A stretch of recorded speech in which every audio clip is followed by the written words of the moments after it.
Hi guys, welcome and welcome to Sis Bro Kitchen. இன்னும் ஒரே முடி ஆட்டம் ஜாஸ்தியா இருக்கு. ஏய், தெரியலையா உனக்கு? ஏன் கண்ணுக்கு எதுவும் தெரியலையே. ஹேர் கட் பண்ணிட்ட பாரு. ஓ, நேத்து 4 மணி நேரம் போய் முடி வெட்டின இதான் அந்த முடி. ஆமா, it's a layer cut. பங்களா நாய் மாதிரி இருக்குது. எப்படி கேட்டு நீங்க சொல்லுங்க மக்களே. இன்னைக்கு நம்ம ஒரு சூப்பரான நான்வெஜ் டிஷ் தான் பார்க்க போறோம். Liver pepper fry. Mutton liver வச்சு எப்படி சூப்பரா காரசாரமா ஃப்ரை பண்ணலாம்னு இன்னைக்கு பார்க்கலாம்.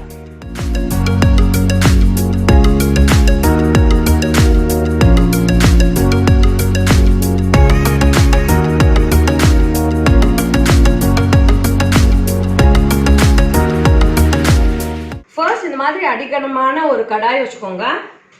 ஸ்டவ்ல வச்சுட்டு கடாய் காஞ்சதும் நம்ம எண்ணெய் ஊற்ற போகிறோம். கடாய் காஞ்சிருச்சு, நம்ம இப்போ எண்ணெய் ஊற்றிக்கலாம். நான் நல்லெண்ணெய் தான் யூஸ் பண்ணியிருக்கேன். ஒரு 2 ஸ்பூன் நல்லெண்ணெய் போட்டுட்டு எண்ணெய் காஞ்சதும் ஒரு மீடியம் சைஸ் வெங்காயம் எடுத்து வச்சுருக்கேன். நல்லா ஃபைன் சாப் பண்ணிக்கோங்க. இதை நல்லா கோல்டன் ப்ரௌனுக்கு வறுக்கணும். நல்லா கோல்டன் ப்ரௌன் கலருக்கு வரணும்.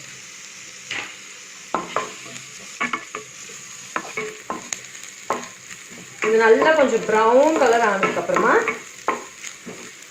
1 ஸ்பூன் ஜிஞ்சர் கார்லிக் பேஸ்ட் போட்டு நல்லா சோட்டை பண்ணுங்க. ஜிஞ்சர் கார்லிக் பேஸ்ட்டோட பச்சை வாசனை போனதுக்கப்புறமா தக்காளி போட போகும். 2 சின்ன சைஸ் தக்காளி போட்டுட்டேன்.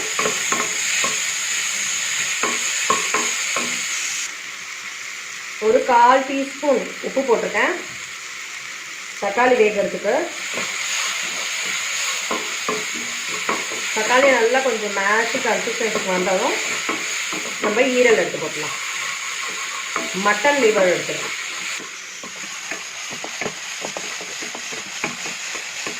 தக்காளி நல்லா குழஞ்சிருச்சு. இந்த ஸ்டேஜில் ஒரு 150 கிராம் மட்டன் ஈரல் எடுத்து வச்சுருக்கேன். நல்லா மஞ்சள்தூள் போட்டு நல்லா வாஷ் பண்ணி அதை போட்டுடுவோம்.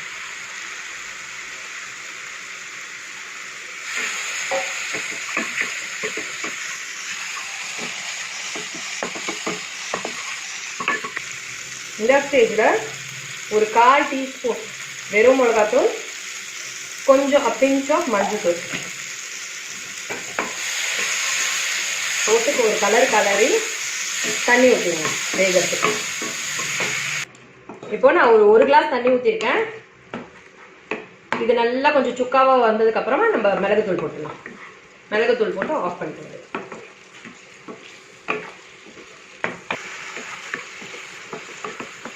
இதை கொஞ்சம் மூடி வச்சிடலாம். ஒரு 5 மினிட்ஸ் கழிச்சு இது பண்ணிக்கலாம். மீடியம் ஃப்ளேம்லேயே வச்சுக்கோங்க, இல்லை ஸ்லோ ஃப்ளேமில் கூட வச்சுக்கோங்க. ஈரல் கொஞ்சம் வெந்ததுக்கப்புறமா நம்ம நல்லா சுக்கா மாதிரி எடுத்துக்கலாம். 5 மினிட்ஸ்ன்னு சொன்னேன் நான், ஆனால் எனக்கு ஒரு 10 மினிட்ஸ் ஆகிடுச்சு. ஏன்னா வேகலை ஈரல். இப்போ நல்லா வெந்துருச்சு. 10 மினிட்ஸ் வச்சுன்னு நல்லா மீடியம் சைஸாக தான் நான் ஈரல் போட்டிருக்கேன். ரொம்ப பெருசாக இல்லை. ஸோ இந்த சைஸுக்கு 10 மினிட்ஸ் வேக வச்சா போதும். இந்த சைஸ்க்கு 10 மினிட்ஸ் வேக வச்சா போதும். இப்போது இந்த ஸ்டேஜில் நம்ம 1 ஸ்பூன் பெப்பர் பவுடர் போட்டுக்கலாம். வேணும்னா நீங்கள் 2 ஸ்பூன் கூட போட்டுக்கோங்க. காரம் ரொம்பலாம் தெரியாது, ஏன்னா பெப்பர் அந்த காட்னஸ் தான் இருக்கும். 2 ஸ்பூன் போடுறவங்க, காரம் நல்லா சாப்பிட்றவங்க 2 ஸ்பூன் போட்டுக்கோங்க. போட்டு இதை நல்லா சுக்கா மாதிரி வரணும். இது ஒரு மாதிரி பெட் கன்சிஸ்டன்சி இருக்குல்ல, இது வந்து அப்படியே கொஞ்சம் சுக்கா மாதிரி நம்ம வருது எடுக்கணும்.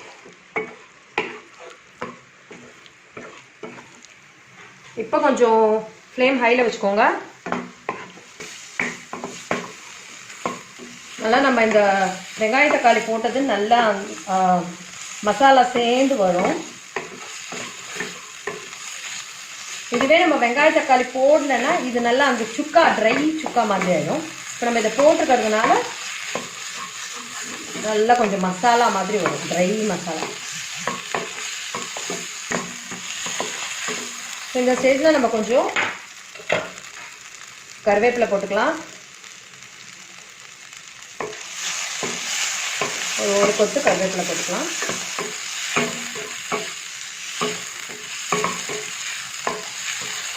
ஆயில் போட்டதுக்கு அப்புறமே சில பேர் கருவேப்பிலை போடுவாங்க. நான் அந்த ஃப்ரெஷ்னஸ் இருக்கிறதுக்காக, அது ரீட்டைன் ஆகிறதுக்காக நான் இந்த மசாலா முடிஞ்சதுக்கப்புறம் கருவேப்பிலை போடுறேன். நீங்கள் அதுக்கு முன்னாடியே போட்டாலும் ஒன்றும் பிரச்சனை கிடையாது. நல்லா கடாயிலேருந்து தனியாக பிரிஞ்சு வருது பாருங்கள் மசாலா.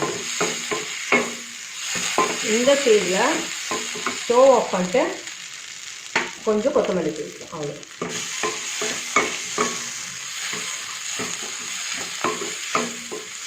இப்போ நம்ம இதை சர்வ் பண்ணிடலாம்.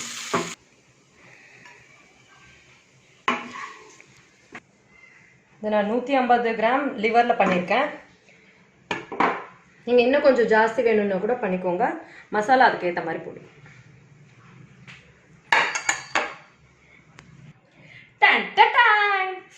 காரசாரமான சூப்பரான மட்டன் லிவர் பெப்பர் ஃப்ரை சூப்பராக ரெடி ஆயிடுச்சு.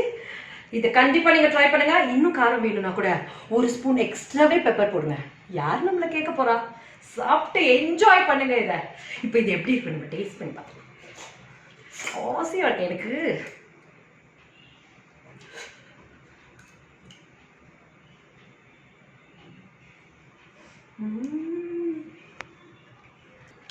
சூப்பராக இருக்குங்க. காரமாகவே இருக்கு நல்லாவே. இதை நீங்கள் கண்டிப்பாக ட்ரை பண்ணிட்டு எனக்கு எப்படி இருக்குன்னு கமெண்ட் செக்ஷனில் சொல்லுங்க.